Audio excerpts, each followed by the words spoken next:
For our next pattern, we're going to be showing you a lady's underarm turn.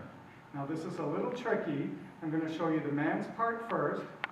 He does a box step, half a box, 1, 2, finishes right foot back, 1, 2, does a quarter turn, so it's left foot forward, right foot side, left foot closes to right, and now right foot back, side close. So we'll do this one more time.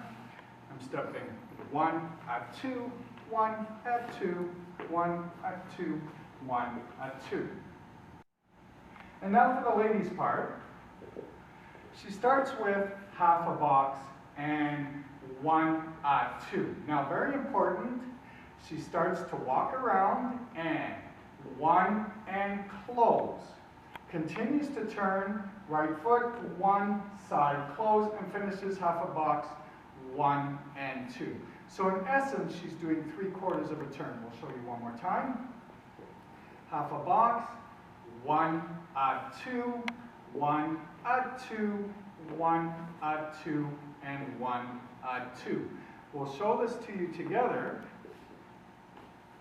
So we're starting half a box, 1, 2.